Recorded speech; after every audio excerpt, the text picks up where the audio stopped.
Prime Minister, Donald Trump says NATO countries should spend 5% on defense. Can you address his comments, please? Over the past number of years, we brought Canada's defence spending up from below 1%, where it was under the previous Conservative government, to a path towards full 2% in the coming years. We have close to tripled projected defence spending since 2015, and we're going to continue to work with our NATO partners to make sure that we're doing everything necessary to keep Canada safe. The next NATO meeting is in Netherlands in The Hague, but Canada has a strong track to invest in protecting the North, protecting Canadians in a complicated world. Is 5% unrealistic? Is it unrealistic? Monsieur Trump a promis un boom économique, un âge d'or pour l'économie américaine dans les années à venir. Pour réussir à avoir un boom économique, ils vont avoir besoin de plus d'énergie, plus de minerais, incluant des minerais critiques. Ils vont avoir besoin de plus des choses que le Canada est actuellement en train de leur envoyer. Nous, on va être là pour en faire plus. Donald Trump suggère qu'il voudrait amener des tarifs sur le Canada, que ce soit le 20 janvier, que ce soit le 1er février, que ce soit le 15 février, que ce soit le 1er août. Quand il voudra, deux choses. On va être prêt pour répondre et deuxièmement, ça va augmenter le coût de la vie pour les citoyens américains.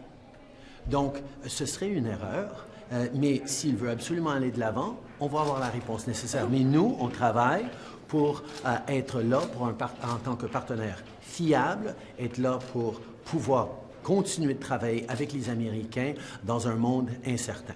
Donald Trump has announced that he wants a golden age for the American economy. That means they're going to need more energy, more minerals, more steel and aluminum, more lumber, more concrete, more of the things that Canada is already sending them as a reliable and trustworthy partner.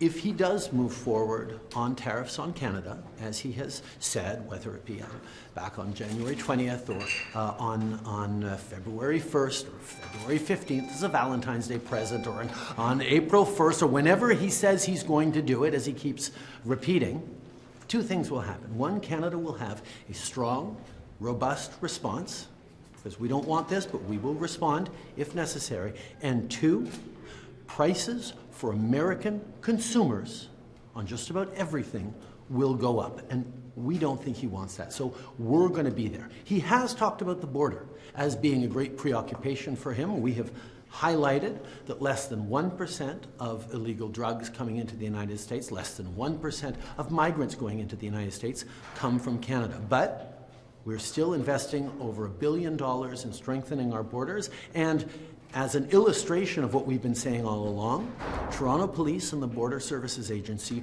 just seized about 835 kilograms of cocaine coming in from the United States into Canada via Mexican cartels. So we have challenges at our border on both sides of the border, and we are there to work constructively with them on those issues. With Scott's position now on against all export tariffs and against dollar-for-dollar response, who speaks for Canada vis-a-vis? The federal government has continued to say clearly, as I will, that everything is on the table. But our efforts are first and foremost to make sure that tariffs don't come on Canada. It would be bad for Canada, yes, but it would also be bad for American consumers. And that's why we are continuing to make the case that rather than restrict the goods coming from Canada, the U.S. should be working even more with Canada on our energy, on our critical minerals, on the goods that they need to be able to have the economic growth that Donald Trump has promised. That is our first choice. Next, if they do move forward on tariffs, we are ready to respond in a strong way, but in a way that will be stepping up gradually with one goal, not to figure out how to manage these tariffs and live with them over the long term, but to figure out how to get them removed as quickly as possible, and on that, everything is on the table. Madame Freeland fait marche arrière sur le gain en capital. Qu'est-ce que vous pensez de ça? Comme j'ai dit, je ne ferai pas de commentaires basés sur What le side is leadership. Is Donald Trump getting more serious about Canada? Pensez-vous pouvoir rallier Madame Smith à la lumière des discussions que vous avez eues avec les premiers ministres territoriaux provinciaux hier?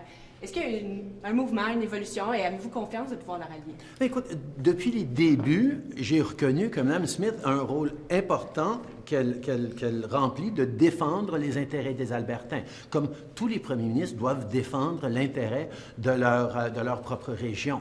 Mais en même temps, il y a un intérêt canadien que tout le monde est en train de ressentir. J'entends et je comprends Mme Smith, et ce que j'ai demandé hier, c'est est-ce que on peut travailler ensemble pour trouver des façons d'utiliser le levier important qu'est le pétrole et le gaz canadien pour enlever ou pour repousser si jamais il y a des tarifs. On a entendu ce que Mme Smith ne veut pas faire, je comprends, mais est-ce qu'il y a des choses qu'elle peut offrir, qu'on peut trouver qui seraient mauvais pour les États-Unis, qui les encouragerait de revenir sur les tarifs sans faire plus mal aux Albertains que nécessaire. Parce que dès le début, je disais, quelle que soit notre réponse, il faut que ça soit équitable pour tous les Canadiens. On ne peut pas avoir une région de notre pays porter un fardeau plus lourd à cause des actions de Donald Trump et à cause du besoin de défendre le Canada que d'autres. Est-ce qu'elle est naïve, Madame Smith?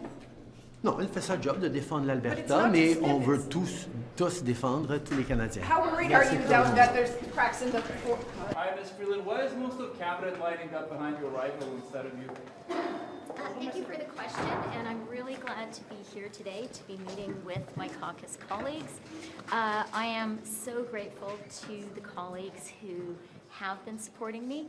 I want to highlight, I'm especially grateful to the people who bring the caucus together, do the hard work in our caucus, the workhorses of our caucus.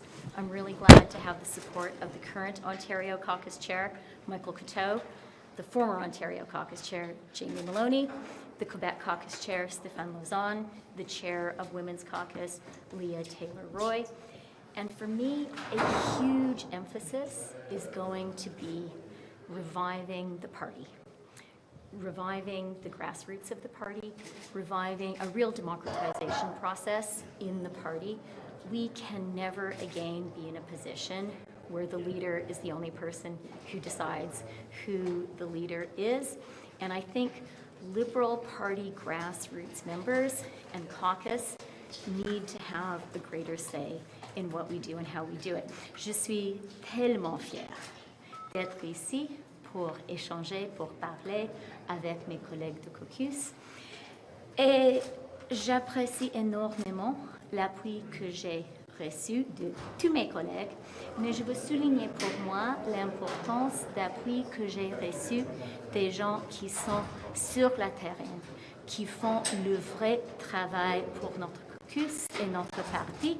Je veux souligner et remercier Stéphane Lauzon, le président du caucus de Québec, Alexandre Mendez, le vice-président de la Chambre des communes, le président du caucus aujourd'hui de l'Ontario, Michael Coteau, l'ancien président du caucus de l'Ontario, Jamie Maloney, la présidente du caucus d'FM, Leah Taylor-Roy. Ce sont les gens qui font le vrai travail dans le caucus, qui sont très respectés par tout le monde. Et je veux souligner pour moi, pour nous tous, parce que nous travaillons en tant qu'équipe, l'importance d'un processus de renouvellement de notre parti. On a besoin de vraiment écouter, d'entendre les gens, les militants libéraux. Ils doivent avoir une voix. Les députés doivent avoir une voix. Pour moi et pour nous tous, c'est une grande priorité. Pourquoi vous faites marche arrière? Pourquoi vous faites marche arrière sur le gain en capital? Pourquoi vous faites marche arrière sur le gain en capital?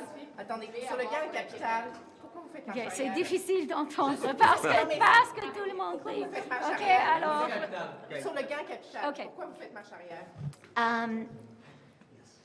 Je comprends. Et j'ai compris depuis l'élection du président Trump que c'est un changement majeur pour les États-Unis, pour le monde et pour le Canada. On doit être très, très clair. C'est un président qui a une majorité dans le Sénat, qui a une majorité dans le Congrès et qui a des plans vraiment, vraiment radicaux. Il veut changer le monde. Il veut changer les États-Unis. Le Canada a toutes les possibilités de trouver une façon de réussir, de gagner, de devenir même plus prospère. Mais on ne peut pas ignorer ce qui fait le président Trump. Et je sais, parce que pendant les négociations d'Alena la première fois, c'était dit à moi clairement que nous voulons créer d'incertitudes. Nous ne voulons pas avoir des investissements dans les autres pays. Nous voulons attirer tout l'argent du monde, incluant l'argent des Canadiens et Canadiennes, aux États-Unis. C'est ce qu'on voit, c'est ce que le président américain veut faire. Et pour cette raison, nous devons changer nos politiques, nous devons faire beaucoup de changements pour être prêts à réussir à ce moment-là.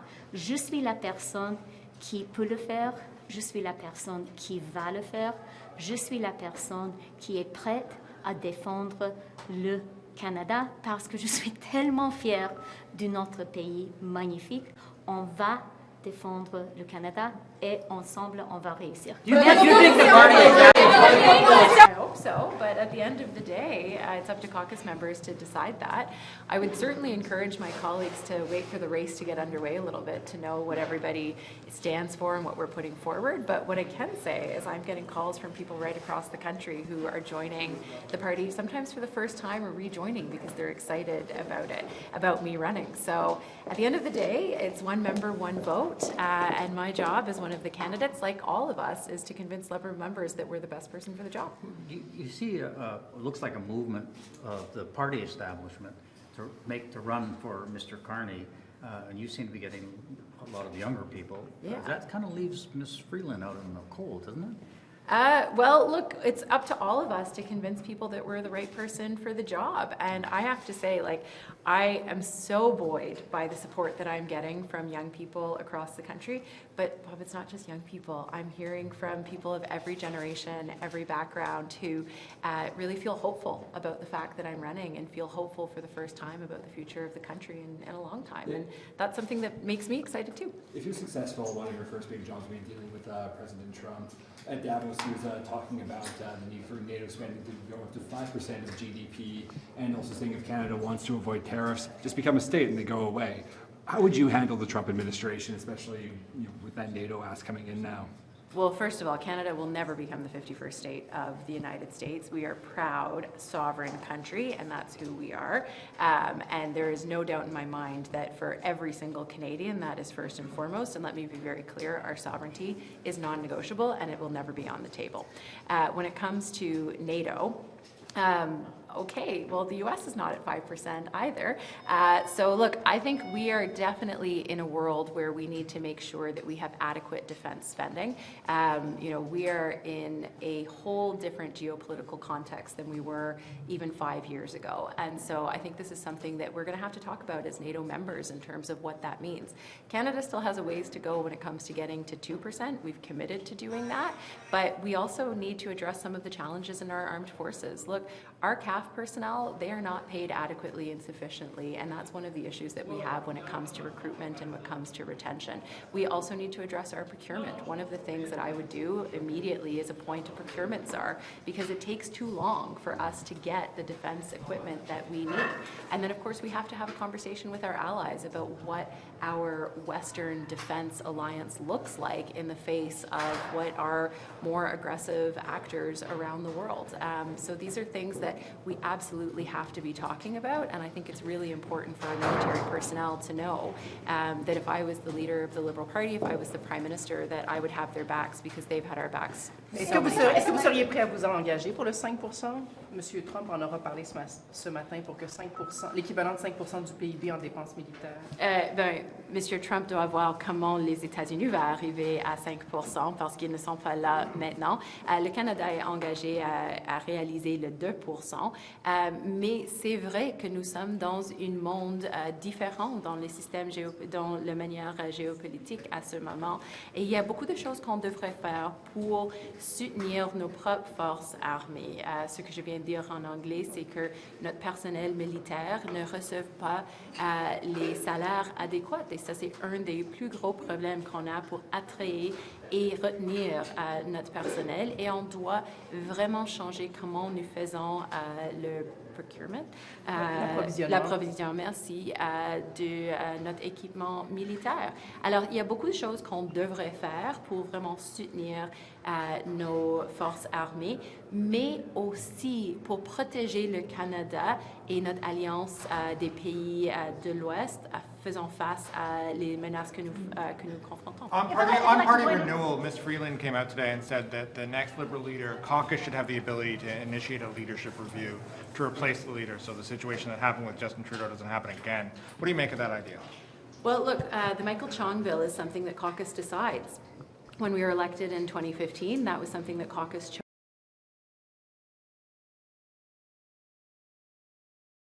That's one of the requirements after an election. And, you know, I'm not going to make a pronouncement one way or the other because at the end of the day, that is a caucus decision. If elected, and you talked about the GST continuing that break on it for certain items, why not keep it for all items on the list that the government currently has? Because I'm not sure that we need a permanent GST cut on Christmas trees and Hanukkah bushes, by the way. I don't actually know that many people that have Hanukkah bushes. But what I can say is that on these, but what I can say is that for parents, you got to buy diapers, you got to buy food, you got to buy children's clothing, and those are big expenses for people, and that's why I would make that permanent. Okay, merci, thank you. Okay, good to see all of you. Ça me fait plaisir de vous voir. So first and foremost, our engagement with the U.S. continues. I had a 30-minute conversation with the newly confirmed Secretary of State, Marco Rubio, yesterday night. We spoke about our bilateral relationship.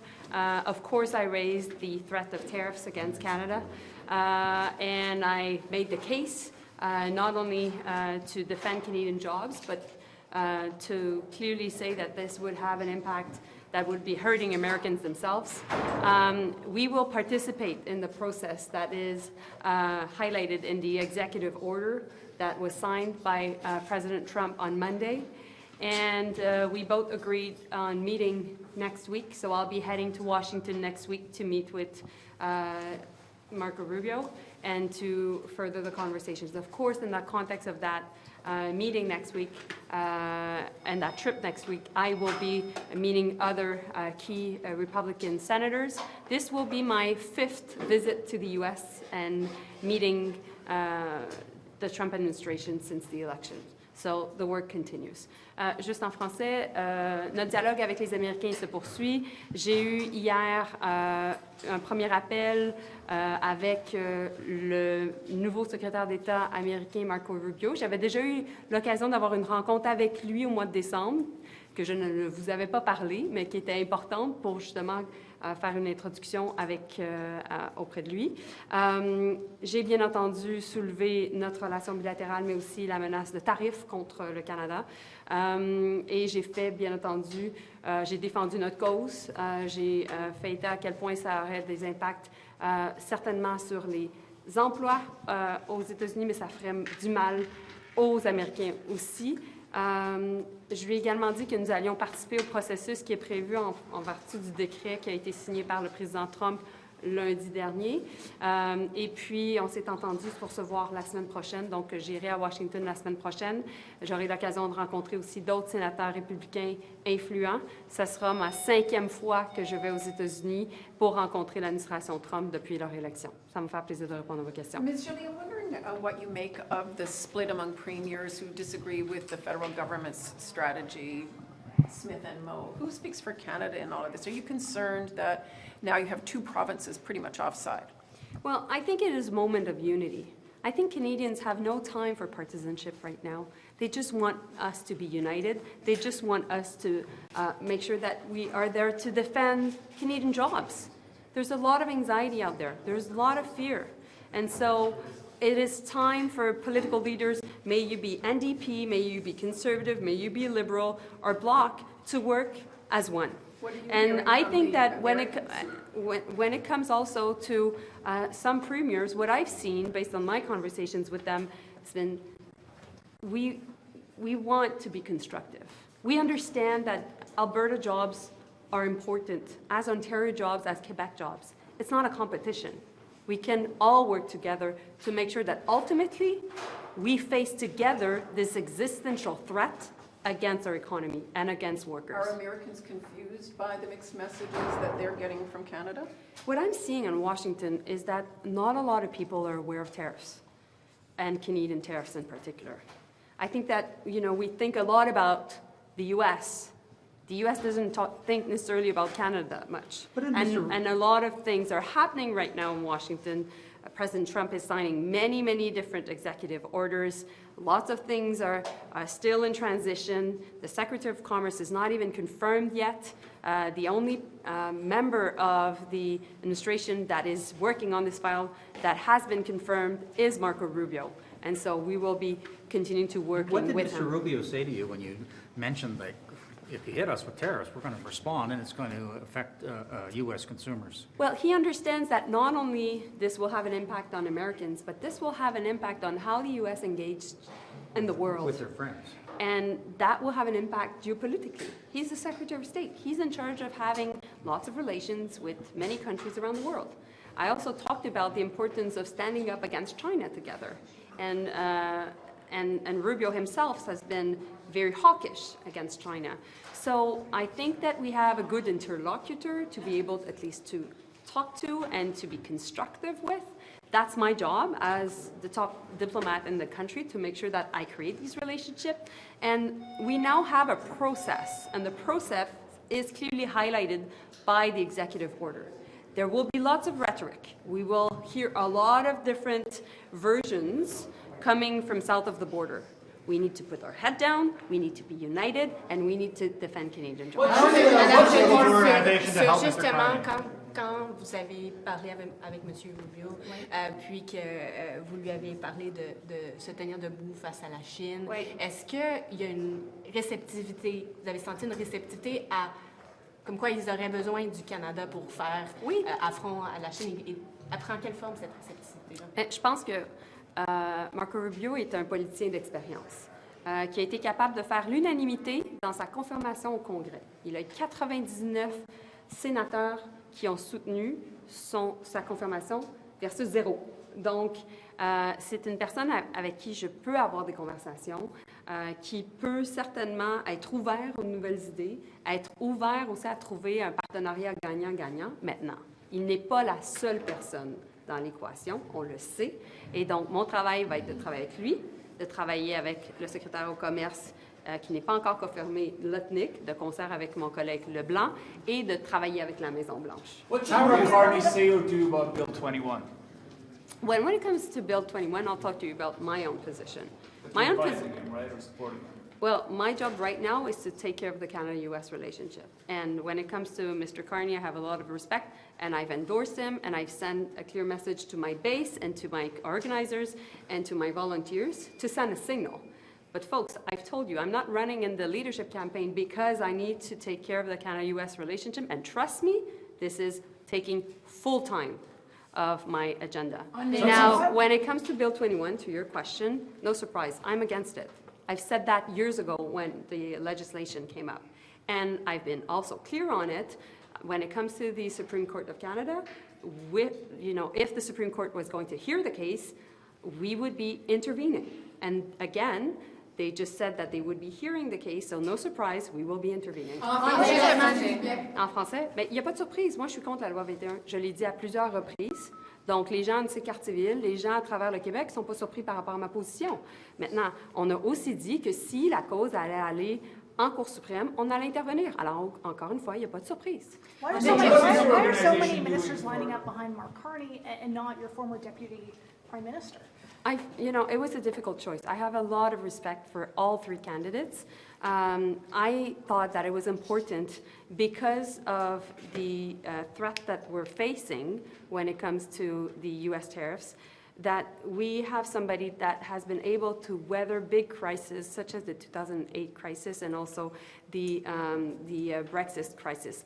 It is not only dealing with Trump, it is also to have a vision for the economy, to support Canadian workers across the country, and to protect livelihoods, and that's why he has my Last question.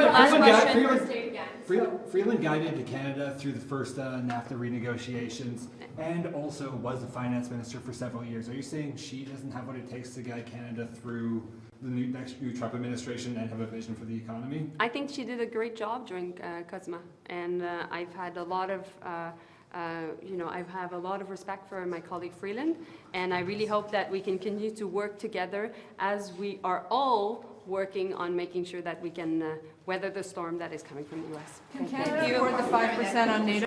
Oh, well, 5 is there. It must be a... What's happening in Shawinigan on Sunday? Can you tell us, are you going to announce that you're supporting Mr. Carney? You come, well, you never know. There's still time. But, you'll come. My mother always said you take one big decision at a time. So I took one last week not to run for the leadership. And despite the fact Canadians have reached out and from across the nation, and I was very touched, organizers, volunteers, and colleagues. But you know what? I decided to stay, to fight for Canadians. And yesterday was a good example when you've seen with Amazon. If there's a time where we need to fight to be strong, to send a strong message, my mission is an ambitious Canada, strong Canada. We're going to get into a negotiation with our American friends, and we need to show strength. We need to stand up for Canadians, as we've done, like I've done yesterday with the CEO of Amazon Canada, telling her how we were frustrated that we learned that in the news, that they did not call the federal government nor the Premier of Quebec.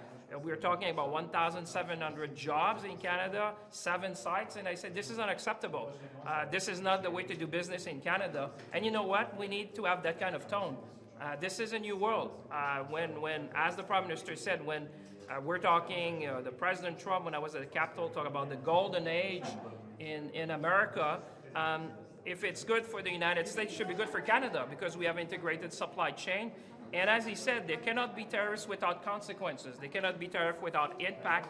There cannot be tariff without cost for the American consumers. So this is a wake-up call for Canada. Let's stand up. Let's have unity in the country, a strong voice. Let's go confident in a negotiation. The best way is to show force, to be strong, and to give confidence to Canadians that we have what it takes to win in the 21st century. Why are you endorsing Mr. Carney in this campaign? Well, listen, I have said last week I made a big decision. This week is you make one big decision a day. I've learned that from my mother. So the week is still early. But one thing that I will do is to fight for Canada, but at the same time, make sure that we put the interest of Quebec on front and center. The French languages that would have a debate, make sure that the interest of the province would be well represented. And at the same time, you've seen every day we need to fight for Canada. And so that's what I'm going to be contributing. Are you finding him a French language coach? Listen, I speak pretty well French, I think. I come from Shawinigan. You may remember. I mean, French is certainly one of my forte, so that's okay in terms of French. We'll be able to make sure that whoever, hopefully, is running in the campaign, there's only one candidate who suggested that French was not a key defining, which is very, very concerning, I would say. The French heritage, the French language need to be front and center, and aspiring to lead this country needs to be able to communicate in both languages. La vidéo de Marc Carney aujourd'hui, son français est un peu laborieux quand même. On va se le dire. Comment écoutez, vous lui parlerez à lui. Moi, ce que je vous dis, c'est important, c'est que dans cette campagne-là, moi, je l'ai dit depuis le départ, avec mes collègues du Québec, on a été très clair que le français aurait sa place dans cette campagne-là, que le Québec aurait sa place dans cette campagne-là et qu'on serait là pour défendre les intérêts du Québec. Alors, peu importe le choix que je vais faire, comme je vous dis, la semaine est jeune. Il reste encore des jours. Ça sera pour défendre certainement les intérêts du Canada, mais aussi que le Québec et les intérêts du Québec aient leur place durant cette campagne. Are you showing lumber? Trump says he doesn't need Canadian lumber and oil. What do you make of that? Well, you know, what I take from when I was there, and I was with governors, I was sitting with governors and a number of military leaders, one thing is clear is that to achieve the ambition of the president, Canada is the indispensable partner when it comes to energy, when it comes to national resources, when it comes to integrated supply chain. You cannot change these supply chains over time. The president has a very clear agenda. He wants to get things quickly. He wants results. The best way to achieve results is to have partner with Canada. We're not rivals. We're partner. And we're just not the nice neighbor of the North. We want to be the strategic partner of choice, and that's why we will go in this negotiation with strength. We'll go there with confidence, and we have a lot to offer, so this is the way we should be. I just hope that Canada would be ambitious. That's what we need. We need more ambition. We have what it needs to succeed. Let's gather. You know, I'm always reminded by CDR, which was the Minister of Industry after the Second World War. This was a wake-up call for the nation at the time. This is that kind of wake-up call. Let's gather together. Let's build a country. Let's be more nimble, faster, strategic. Let's get things done, and then we'll come in a position of... We'll see you. Est-ce que je peux vous entendre sur le fentanyl? Qu'est-ce que ça représente comme problème avec les Américains? Est-ce que c'est minime? Non, le fentanyl n'est pas minime. Oui. C'est extrêmement grave, très sérieux, mais la quantité de fentanyl qui provient du Canada vers les États-Unis est minime. On travaille de plus près maintenant avec nos partenaires mexicains. Le plan de la frontière envisage en plus des investissements dans des laboratoires pour être capable de déterminer d'où proviennent les précurseurs. OK, oui, les précurseurs, oui. On sait que la plupart viennent de la Chine. On essaie de négocier en même temps avec la Chine. Donc, on est vraiment saisi de la question. OK. Donc, pour convaincre M. Trump que c'est pas un problème venant du Canada, c'est quand même un défi de taille, parce que lui, il continue à dire que c'est un gros problème, que ça vient du Canada autant que du Mexique, mais c'est pas le cas. Mais comment on va convaincre l'administration Trump que c'est pas le cas? En restant calme, en se fiant sur les faits, et en répétant non seulement au bureau de M. Trump, mais tous les cadres impliqués dans la nouvelle administration américaine, qui débute. Est-ce que vous avez vu quelqu'un de la course à la direction? Ça, c'est à voir. Je suis tellement maintenant fixé sur mes responsabilités au ministère que c'est là où je mets tout mon temps. Have you decided who you're going to support?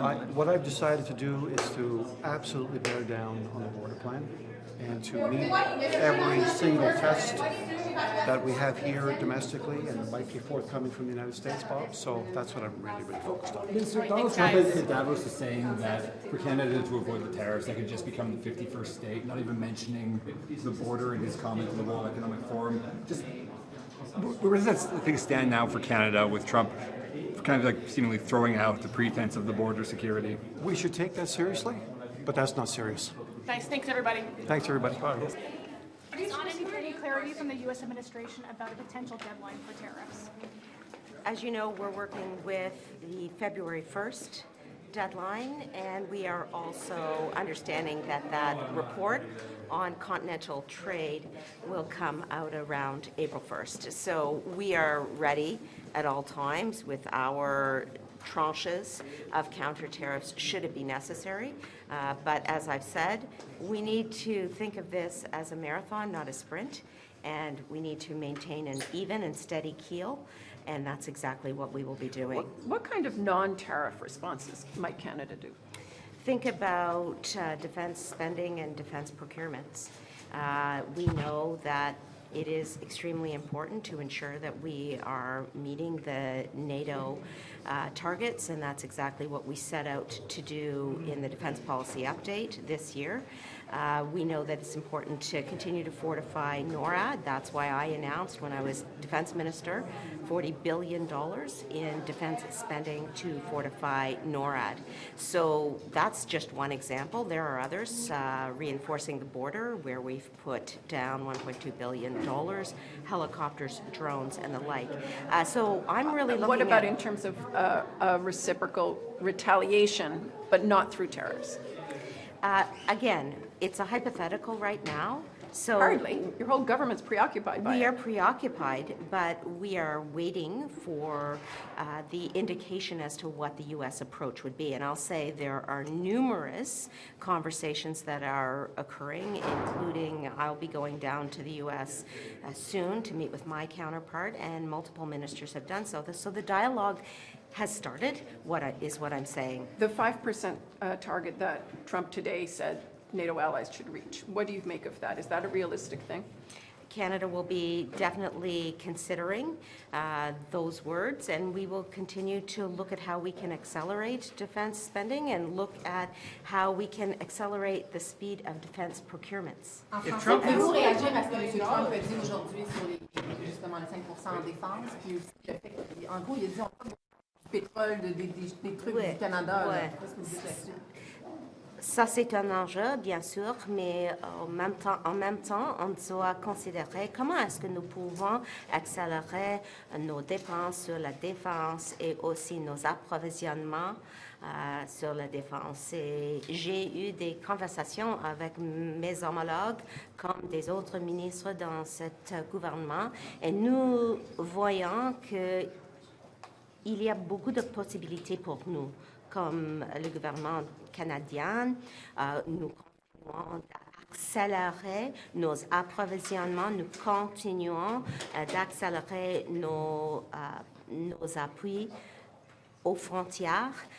Ce sont des choses que nous pouvons faire maintenant. Et comme j'ai dit hier, j'ai rencontré avec les premiers ministres de provinces et territoires, et nous avons décidé de continuer d'avoir un processus pour réduire les barrières entre les provinces et territoires commerciaux. Who are you endorsing in the leadership campaign? Everybody wants that. I appreciate the question. I'm very happy and excited to be here with all of our caucus colleagues, and we'll very much be focusing on we need to come out of this Liberal leadership with a strong caucus in place to fight the next election.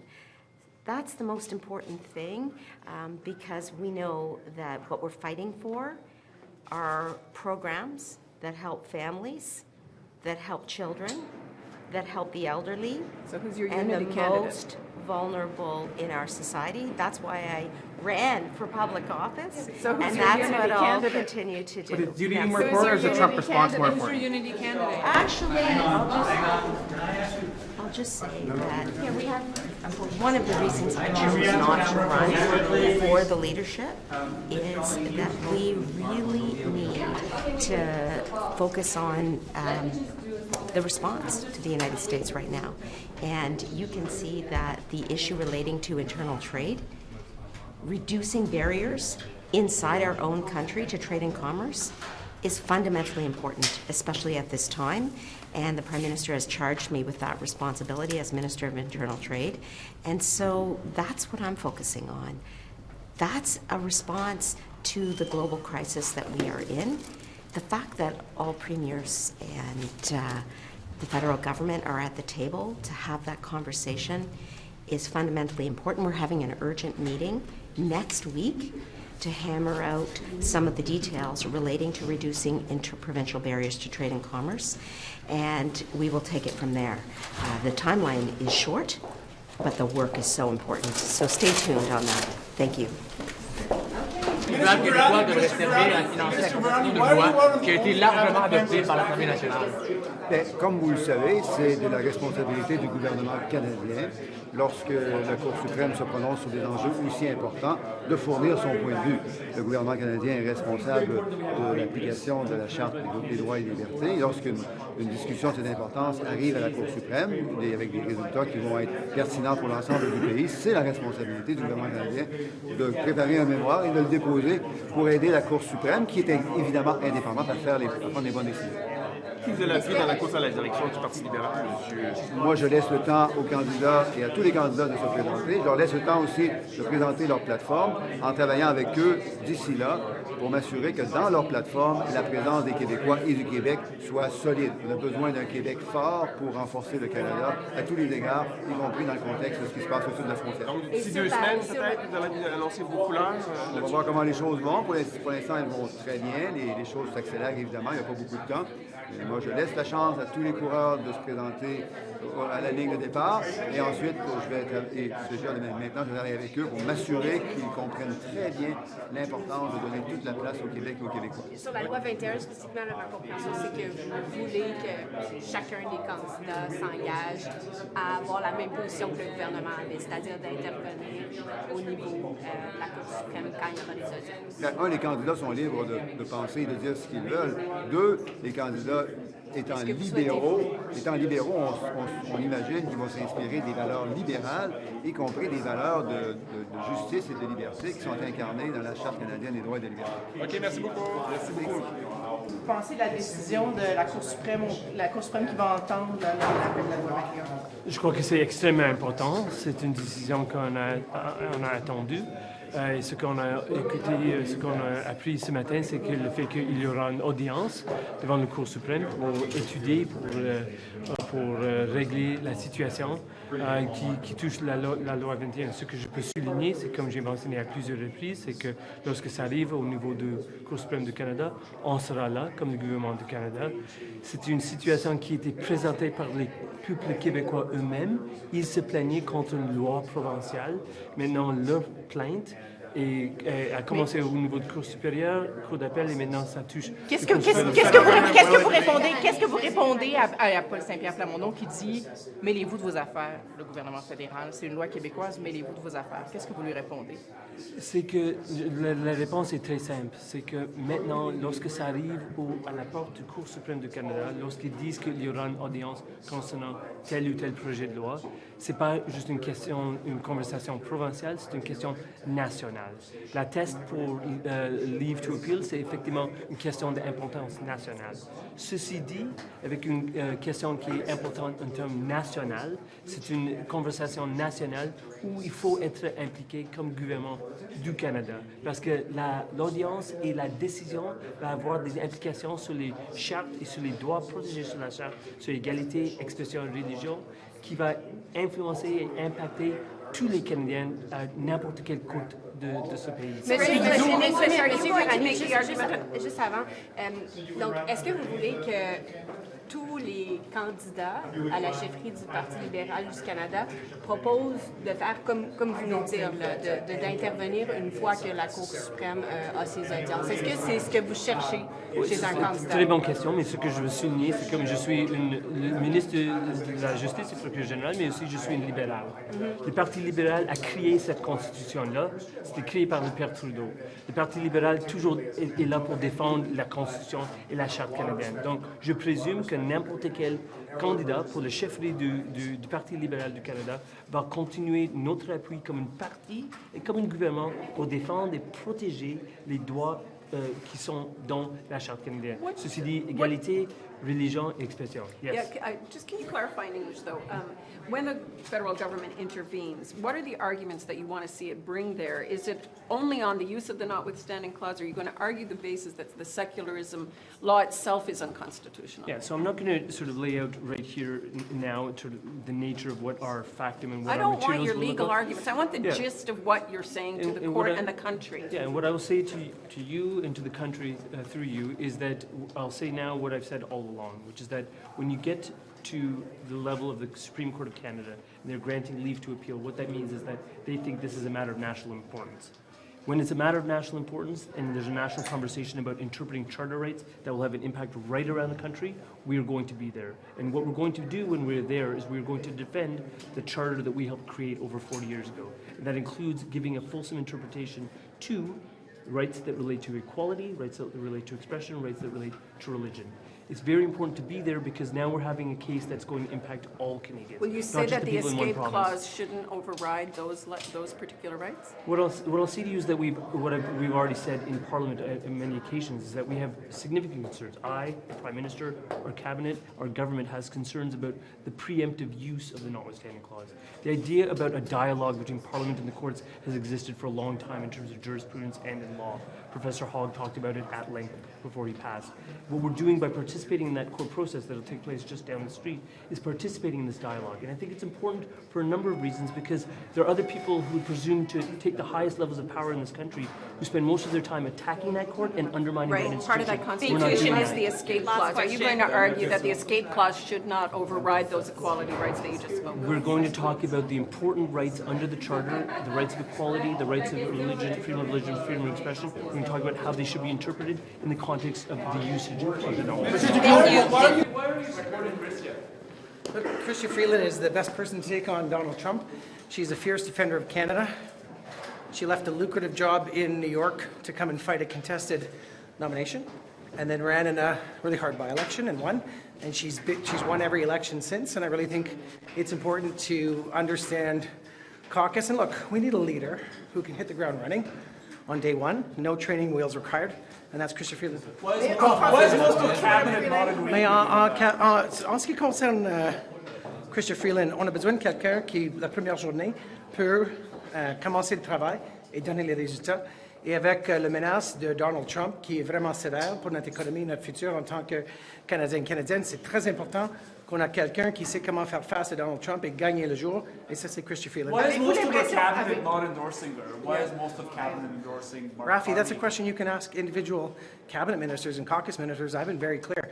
I'm Christia's Alberta chair. She's got Alberta spirit. She's got Canadian values. And when she wins this, it'll be very clear that we've got the best person in the job to defend Canada. Avez-vous l'impression qu'il y a quand même un vent vers M. Carney en ce moment? Parce qu'il y a quand même 8 ministres là, qui l'appuient, dont plusieurs Québécois. Regarde, ce qui arrive ici à Ottawa et dans les nouvelles, c'est pas ce qui arrive sur le terrain avec les libéraux qui vont signer pour les chefs et on va regarder quand les votes sont comptés. Merci tout le monde.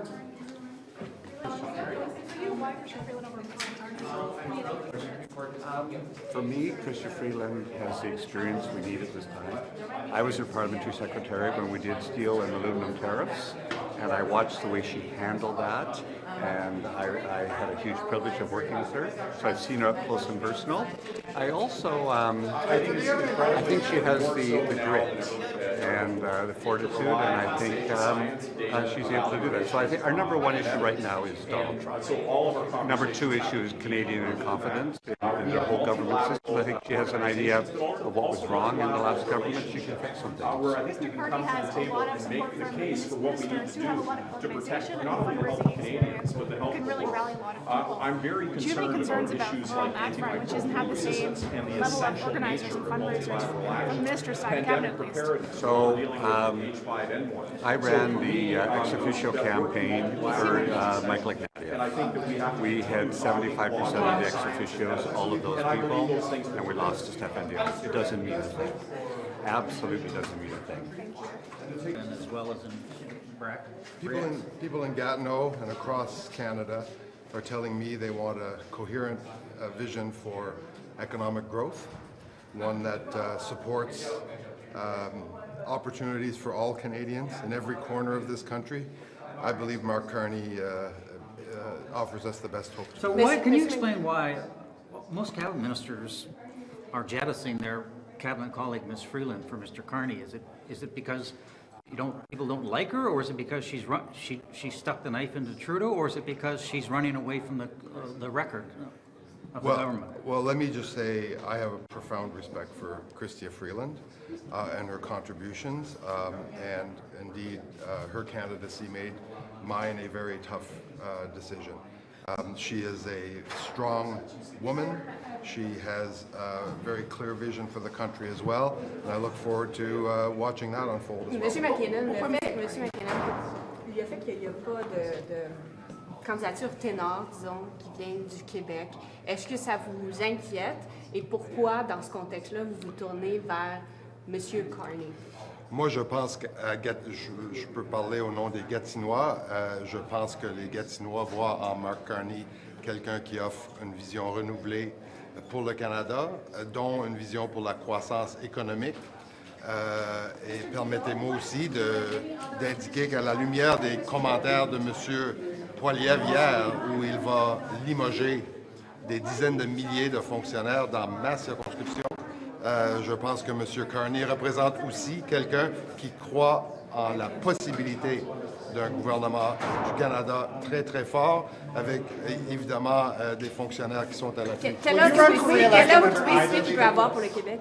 Quelle offre spécifique il peut avoir pour le Québec? Oh, mais je vais laisser M. Carney élaborer son plan de campagne, évidemment, mais je suis très confiant que M. Carney offre au Canada et au Québec une vision d'avenir axée sur, oui, la croissance économique, mais aussi des chances égales pour tous. Sur son style, est-ce que vous trouvez qu'il a assez de charisme pour devenir chef, M. Carney? Je pense que M. Carney offre le package complet, c'est-à-dire un CV qui fait l'envie et qui est admiré par l'ensemble des Canadiens, mais aussi une expérience directe dans les grands dossiers, les grands enjeux mondiaux, nationaux.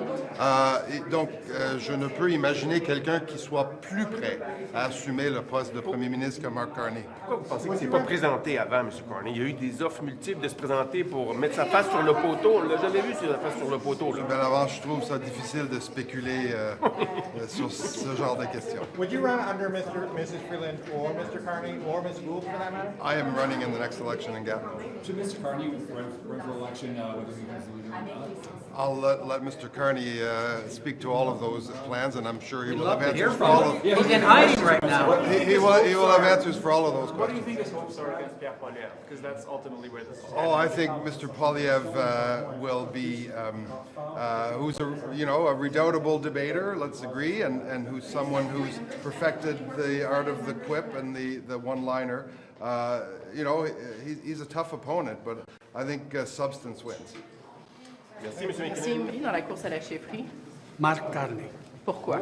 Parce que c'est une personne très connue dans le domaine de l'économie.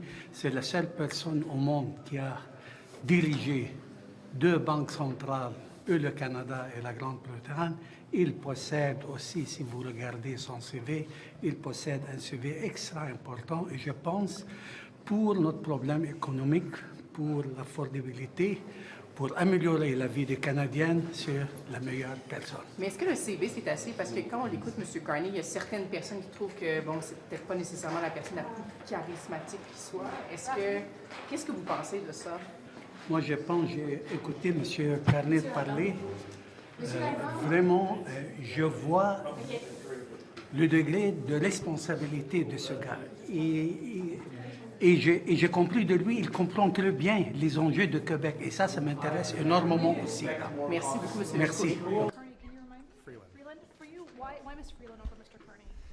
Well, I have a lot of respect for all of the candidates in the race, and including Mr. Carney. So, for me, what Chrystia brings to the race is a number of different things. I've known her personally for a lot of years, and as a new member of caucus, as somebody that had questions, who was trying to find their way, I always found that Chrystia treated me like I was an equal. It didn't matter she was Deputy Prime Minister, she was Finance Minister, she was busy, she had senior positions in the government, she always had time for me. So on a personal level, that mattered.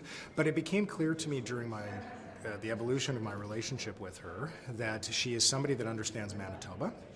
She is somebody that has the scars to show what it means to win hard fights in the trenches. She's tough. We need someone right now who's going to have the ability to negotiate with the Americans in a way that defends the interests of Canada. And I think that Chrystia has that proven track record that is needed right now in order to defend those Canadian interests. So for all of those reasons, I've decided to lend my support to her. But as I said, this is not a matter of feeling as though the other candidates in the race have negatives that I'm concerned about. It's simply that in my mind, she is the best candidate. Some members of caucus really don't like how Ms. Freeland resigned, and that it essentially led to a leadership race, and the Prime Minister saying he was going to resign because so much pressure built up. What do you say in response to how she handled that? I think that Chrystia made a very difficult decision, as did many of us, myself included, that we felt as though there was a need for a change in the leadership at the top, and we all had different reasons for coming to that conclusion. I don't think that anyone, whether that be in Chrystia's office, Chrystia herself, the Prime Minister, or the Prime Minister's office, if they could go back, would want that to play out again in the way that it did. But we are where we are, and I'll leave it for my caucus colleagues to comment on whether or not they have concerns. En français, j'ai une bonne relation avec Chrystia, et quelqu'un que j'ai connu pour plusieurs années maintenant. Je pense qu'elle comprend le Manitoba. Elle a bâti pour le Canada plusieurs fois. On a besoin de quelqu'un fort maintenant, quelqu'un qui peut négocier avec les États-Unis pour défendre les intérêts du Canada.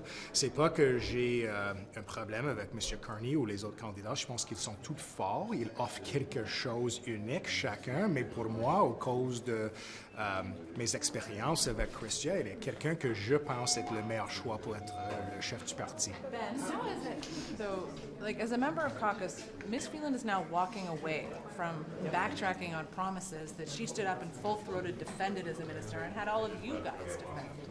I mean, is there not a tension there? Like how disavowing the things that she stood for 3 weeks ago or 6 weeks ago? I think there's a recognition on the part of a lot of us that there are some policies that needed improvement, and that there were some policies that upon the passage of time, Canadians made clear to us were not palatable. I think that the carbon tax is an example of that. I actually don't believe so much that the emission reduction objectives and ambitions, for example, of the carbon tax is something that Canadians are against. I think where we as a government went wrong is that we failed in our communication of it from the start. We weren't very concise in helping Canadians understand why we believed it was an important policy. So the carbon tax, in large part because of the effectiveness of political opposition in the country, has become a non-starter. So to walk away from the carbon tax does not mean to walk away from important environmental policy.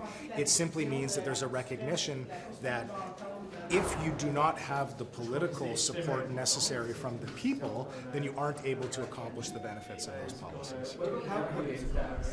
Pardon me? What about capital gains? What about it? Reportedly, Chrystia Freeland is preparing to say she's going to walk that back and reverse on that policy. That was a pretty big hallmark of the budget last year.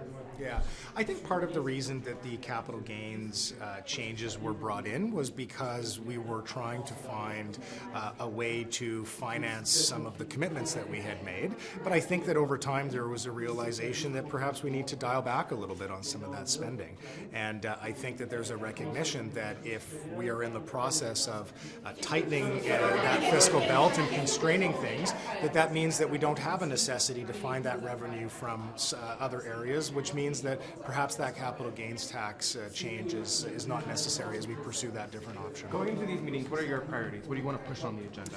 It's always good to be in the room with colleagues, so I'm simply looking forward to hearing what my colleagues are hearing in their ridings, to having a conversation about the leadership race, and I think the primary thing we have to focus on is that we are united. Like I said a moment ago to your colleagues, each candidate in this leadership race brings something important. They have a unique perspective. There are different narratives in their public policy proposals that are going to be beneficial to the dialogue that we're having as a team. But ultimately, at the end of the day, regardless of who emerges as the leader, we're going to have to put all of that energy, all of that hard work, all of those good ideas together and emerge as a united caucus. So you would run under any of the leadership candidates? You would run as an MP under the leadership of any of these candidates? I don't think that any of the candidates are necessarily going to emerge as winners. If you're talking about whether it's Mark or Chrystia or Karina, as an example, absolutely. I am united behind whoever emerges. I've given my reasons for why I'm supporting Chrystia and why I think she's the best candidate, particularly as a Manitoba MP. But I have a lot of respect for Mark Carney, a lot of respect for Karina Gould. Whoever emerges as the leader will have my full support. Thanks, guys. Donc, maintenant que Justin Trudeau, on sait qu'il est sur sa voie de sortie, est-ce qu'une autre scène politique vous intéresse? La question qui revient. Mais écoutez, ce que je peux vous dire aujourd'hui, c'est qu'il y a un réel intérêt. Pour la mairie de Montréal. Oui. Et j'y réfléchis sérieusement et j'aurai la chance de vous en parler plus. Ok, donc, vous êtes intéressé par la mairie de Montréal? Oui. Mais votre décision finale n'est pas prise? N'est pas prise, exactement. Quand est-ce que vous allez la prendre? Bien, je vais avoir le temps de rencontrer les gens, de parler aux gens. J'ai reçu beaucoup d'appels et j'aurai le temps d'avoir cette conversation. Puis vous revenir assez rapidement. Avec quel parti vous vous présenteriez? Je ne suis pas là. In terms of your work as campaign co-chair, I'm wondering, is it difficult right now to try to organize a Liberal campaign without a leader at the top of it? We see a regain of energy on the ground. What we see right now is Liberals signing up to choose the next leader, Liberals signing up to be volunteers, and we see a regain of momentum, I think. And as a co-chair, I see a lot of people calling up to be and want to run for us. They want to run for you even if it's... Absolutely, because liberals are liberals. And one thing that unites us right now is making sure that we're defending Canadian values and Canadian economy to Trump's administration and to eventually a Poilievre administration that wouldn't be good for Canada. Are you going to stay neutral? On mayor? Sure. To you? Yes. To where? In English, I think in French you had mentioned that you might want to run to become mayor. Can you tell us that again? I've been called a lot. There's been a lot of conversation around that, and what I can say today that there's a real interest for me. I want to see what that means and take the time to reflect on it and make a decision very soon on that. Thank you. Well, for me, Christia's record of achievement speaks for itself. This is somebody who, in her private life, was a journalist and a managing editor, took on Putin. The KGB has a file about, how one determined person can change so much, and it's on her.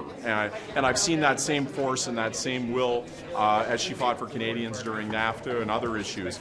So for me, who she is, her character makes it an easy choice. She's going to fall behind in the race because Carney's getting all the endorsements? No, I think there's, Liberal Party members I'm talking to want a competitive race. They want to hear the different voices and the different ideas about the future of our party. So they're looking for this to be competitive, and they want to hear what all the candidates have to say. So this race is wide open, as it should be. It's going to be an exciting debate about the ideas and the future of this country. And I'm feeling a lot of excitement and in really a party that's invigorated. Thanks so much. Monsieur Anand, est-ce qu'on peut vous avoir en français, juste sur Mme Freeland? Vous l'appuyez, mais en même temps, on sent qu'il y a comme un vent vers M. Carney en ce moment. Est-ce que ça vous inquiète? Non, ça ne m'inquiète pas. Mais c'est logique qu'au début d'une course, les personnes fassent un choix. Mais pour moi, l'expérience et l'intégrité et l'habilité de Mme Freeland est évidente. Et pour moi, c'est un choix clair et facile. Parce que maintenant, on a besoin de l'unité, mais aussi l'expérience à l'extérieur de notre profession, mais à l'intérieur aussi. Merci, As in the context of your role as health minister, do you have any concerns about, under the Trump administration, that there might be changes to the FDA, there might be changes to rules around vaccines, all of these things that Canada depends on? Do you worry about that, like our reliance to trust medical information and science coming out of the U.S. government?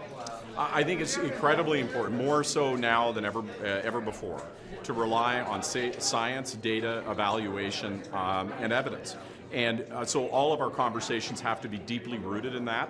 We have multilateral organizations, but also multilateral relationships, where I think we can come to the table and make the case for what we need to do to protect not only the health of Canadians, but the health of the world. I'm very concerned about issues like antimicrobial resistance and the essential nature of multilateral action. Pandemic preparedness, or what we're dealing with H5N1. So for me, that working multilaterally is essential, and I think that we have to continue talking logic, science, and evidence, and I believe those things will prevail. Why aren't you and many other ministers in your cabinet supporting? I think you guys would be tired of hearing Not me at this all. week. No, I'm really not. For you, why do you think yourself and so many other ministers are supporting Mark Carney and not the former Deputy Prime Minister? Did something, like, what is it? Is it that people don't like her? I can't speak on behalf of others. I can only speak for myself. My endorsement of Mr. Carney is because I think he's the best person to lead us into the next election and lead Canada in what's coming in front of us, whether it's negotiation with the new U.S. administration, developing, putting together, continuing the work we've done to transition our economy towards a 21st century economy. I think he's the best placed person. But what has he told you personally? He's meeting with MPs today, and he hasn't come out with policies. So what has he been telling you about?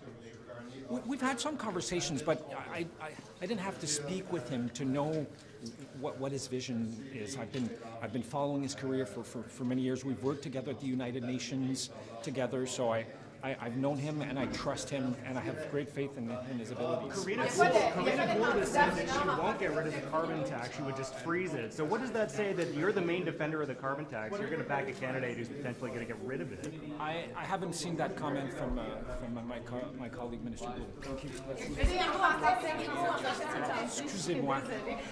Ma question, c'est plus, il n'y a pas de candidature ténor, disons, venant du Québec. Comment le Québec peut quand même être représenté, selon vous, dans cette course-là, avec les sensibilités propres au Québec? Je pense qu'il y a énormément de députés québécois et québécoises qui appuient différents candidats et candidates. Moi, je vais être sur la ligne de départ pour les prochaines élections. Nous aurons un caucus encore fort au Québec pour représenter les intérêts des Québécois et des Québécoises ici à Ottawa. Merci. Merci. Are you working to sign up members for him? Oui. Je sais que vous l'appuyez, mais là, on sent qu'il y a beaucoup de ministres qui appuient maintenant M. Carney. Est-ce que ça vous inquiète? Est-ce que vous sentez que le vent est en train de tourner? Pas du tout. Je pense que c'est trop tôt pour déclarer qui gagne, qui ne gagne pas. À la fin, c'est les membres libéraux qui vont voter à travers le pays, ce n'est pas les ministres et les députés. Donc, ce qui est important, c'est combien de membres chaque campagne a enregistré dans chaque comté et s'ils viennent voter pour leur candidat préféré. Mais peu importe qui gagne, je pense que c'est les candidats, M. Carney, Mme Freeland par exemple, les candidats forts comme ça qui sont présentés, c'est un bon signe pour le parti et le pays. Est-ce que vous êtes... In English, is on the leadership race. I didn't hear you, I'm sorry. Who are you endorsing? I'm supporting Chrystia Freeland to be the leader of the party. Look, I believe that Chrystia brings tremendous experience. She listens, she cares about people, and she's very intelligent and strong. But especially now, when we have threats to our economy and our sovereignty posed by Donald Trump and by others, I think somebody like Chrystia Freeland brings the necessary experience. When Donald Trump was president the last time, she went up against Donald Trump and won. I think that's exactly the kind of leadership that we need now. Quelle proposition spécifique vous attendez à ce que Mme Freeland fasse pour le Québec, étant donné qu'il n'y a pas de candidature ténor, disons, venant du Québec et qu'on sait que le Québec est important pour les libéraux? Écoutez, c'est une question vraiment pour Mme Freeland, mais en ce qui concerne son plateforme. Mais il y a des députés, il y a des gens du Québec qui l'appuient beaucoup, dont on l'a vu pendant son annonce l'autre jour, qui étaient là en présence et sur l'écran. Donc il y a beaucoup à la province du Québec et dans chaque province et territoire qui appuient Mme Freeland. When it's a moment in time where the candidates are all saying that Canadians have lost faith in the Liberal government, they don't trust them anymore. And Ms. Freeland is out repudiating vocally promises that she was staunchly in favor of just 2 months ago. So how do you square that circle when you support her? I mean, she's saying now that the things they all asked you guys to run on and take to your constituents were actually terrible ideas. Well, I don't think she said that, but what I do think what you're hearing from Ms. Freeland is the vision that she has for the country. I think that when you're a minister of the Crown, you're expected to carry out the decisions of the Prime Minister of the day. I think Mme Freeland is putting forward a vision for how she would, the policy she would put forward, how she would address the challenges facing Canadians if she were Prime Minister. I think that's what you're hearing. Mais êtes-vous à l'aise avec ces changements de cap? Pour continuer sur la question de ma collègue, est-ce que vous avez un malaise avec le fait qu'elle dise, par exemple, ah oui, la tarification sur le carbone, ah non, la tarification sur le carbone, ah oui, le gain en capital, ah non, le gain en capital? Parce que ça fait un peu girouette, non? Ben écoutez, je pense que les décisions, les annonces qu'elle a faites sont positives. C'est ce que j'entends de mes commettants. C'est qu'ils veulent qu'on fait la lutte contre le changement climatique et que ça ne coûte pas tellement aux gens individuellement. Elle a un plan pour faire ça. Je pense que c'est positif pour le pays. Puis dernière question sur Mark Carney, le fait qu'il y a beaucoup de gens le comparent à Michael Ignatieff. Est-ce que vous êtes d'accord avec cette comparaison? Ben, je ne vais pas comparer les candidats à d'autres anciens chefs ou leaders. Écoute, que ce soit Mme Freeland, que ce soit Mark Carney, je pense que c'est, comment dire, un win-win pour le parti et pour le pays. Je pense qu'ils sont des candidats capables. Mais pour moi, en ce moment, étant donné qu'on fait face à des menaces de Donald Trump et d'autres, à notre souveraineté, à notre économie, Mme Freeland a démontré, quand elle a négocié l'accord à libre-échange avec les États-Unis, qu'elle peut négocier avec Donald Trump et gagner pour le Canada. Et c'est exactement ça qu'on a besoin en ce moment. Do you think Donald Trump can end the war in Ukraine? I think that we need to support the Ukrainians until they win. Not just because it's the right thing to do, but because if Russia succeeds, that could mean retaining territory, that could mean winning outright. That would be a major threat to Canada's security. Russia's our neighbor in the north. We have thousands of kilometers of border with Russia in the Arctic. Russia has a presence in the Arctic. Vladimir Putin has tried to claim parts of the Canadian Arctic as Russian territory in the past. So if Russia wins, they won't stop at Ukraine, and Canadians, Americans, and Europeans will be next in defending themselves against Russian aggression. So we need Ukraine to win, not just because it's the right thing to do, but it's the right thing for Canada. On Trump calling for NATO allies to spend up to 5% in defense spending, and also thinking that the U.S. deserves compensation for what it's done in Ukraine already, what's your reaction to that? Look, I'm a firm believer that we do need to spend more on defense, but as far as the American contribution, the U.S. contribution to Ukraine, like I said a moment ago, I think that Ukraine's victory is in our security interests, Canada's security interests, and in the security interests of the United States. So I think that when the United States has been investing to support the Ukrainians in their fight against Putin, they're investing in their own security. Right. What about 5% defense spending? Is that something you think that Canada would ever contemplate? I won't commit to a particular number because that has to be analyzed. But I think at the end of the day, our defense spending should be much higher than it currently is, because it's in Canada's interest to ensure that we can protect our sovereignty. Higher than 2%, which they say they're on track for? I believe we should be higher than 2%. What's your level? What's your number? I won't get into a number now, but I do believe it needs to be higher, given the threats that we currently face. Okay, thanks. Thank you. Merci. Thank you. Par rapport à ça, comment vous pouvez vous impliquer dans une campagne? Moi, je pense qu'on peut avoir certainement un chef qui n'est pas nécessairement du Québec, mais qui est très ouvert au Québec, qui écoute ses ministres québécois. Puis on a des ministres d'envergure au Québec. Je pense à M. Champagne qui parle juste à côté de moi, Mme Joly, Stephen Guilbeault, c'est McKinnon. Ça ne m'inquiète pas du tout. Moi, j'ai l'intention d'appuyer Mark Carney. J'ai eu de longues discussions tant avec lui qu'avec Mme Freeland. Puis au terme de ces discussions-là, je crois que c'est la bonne personne à cette jonction-ci de notre histoire. Les prochains mois, ça va être surtout de gérer les turbulences économiques qu'on vit avec les tarifs annoncés de M. Trump. C'est une personne qui a un savoir-faire, de la dextérité, qui a de l'expérience à gérer des crises aussi. Je pense que l'économie canadienne, le Canada sera en bonne main sous la gouverne de M. Carney. Je suis très enthousiaste à l'idée de sa candidature. Sur la tarification du carbone, la proposition de M. Carney, pourquoi il vous apparaît approprié, sensé? Je pense qu'on le voit au Québec, qu'il y a d'autres façons d'atteindre les mêmes résultats sans nécessairement les mêmes impacts. C'est que je pense que c'est de bon augure ce qu'il propose. Why are you supporting Mark Carney? Endorsing Mark Carney.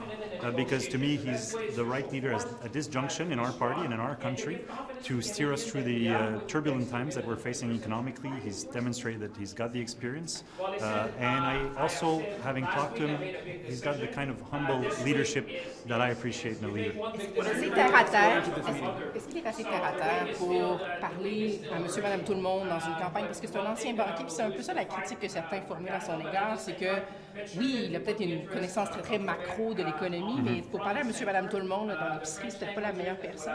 Moi, j'ai aucun doute pour lui avoir parlé, qui est justement très capable de faire. Puis aussi, pour dire que ma décision est informée par celle de mes citoyens, des gens que je représente, à qui j'ai parlé au cours des dernières semaines. Puis il y en a plusieurs qui sont emballés par la candidature de M. Carney, parce que quand même gérer l'économie canadienne, s'assurer qu'on préserve une stabilité, qu'on bâtisse une économie forte, ça va être la priorité, ça doit être la priorité.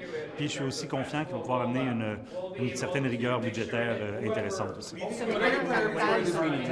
Trump, tariffs, election readiness? I don't know who to respond to. What are your priorities going to this meeting? Is it like Trump tariffs, election readiness? Going into this meeting? Unity? Certainly the Trump tariffs is on everybody's mind. I think that there's a lot happening within the Liberal Party, but what's top of mind to every Liberal in there is how we make sure that the Canadian economy is well served, well protected, and that we defend Canada's interests. Sur les gains en capital, vous avez vu évidemment la proposition de Mme Freeland qui recule là-dessus. Qu'est-ce que vous aimeriez voir à ce sujet-là, vous personnellement? Je pense qu'il y a de l'intérêt à reculer, puis je vais attendre pour me prononcer, là, mais je ne vois pas ça d'un mauvais œil. De toute façon, il y a beaucoup d'incertitudes entourant ça en ce moment, c'est que je pense que ça serait bien de lever cette incertitude. The leadership candidates seem to be moving away from the carbon tax. What do you think of that? The idea of your party. Say that again. What do you think of the idea of your party moving away from the carbon tax? I'm a Quebecer where we have cap and trade. It's worked well from before we were in government. So I think there are other ways to go about making sure that we protect the environment and grow the economy. And I think that's what I'm seeing from Mr. Carney. So. Has Mark already talked about his environmental plan? Like, what has he told you about what he's going to do for the environment? Well, as you know, a big part of Mr. Carney's background is making sure that we can foster a strong economy and protecting the environment. So I'm looking forward to let him publicly announce what he has to announce. I'm not here for that, but I will be endorsing Mr. Carney. Does it bother you that Ms. Freeland, she was the Deputy Prime Minister, the Finance Minister, she loudly supported a lot of government policies, made you guys all support them too, and now is backtracking on some of those key things? Well, I'll let that to Madame Freeland to answer. I'm not a spokesperson for Madame Freeland. Does it bother you as a member of caucus that she's now, the things that she, like caucus had to go out and sell to constituents, she's now walking back?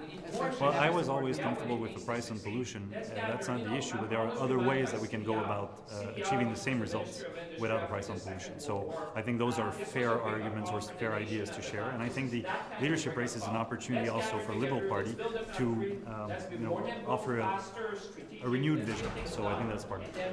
Thank you.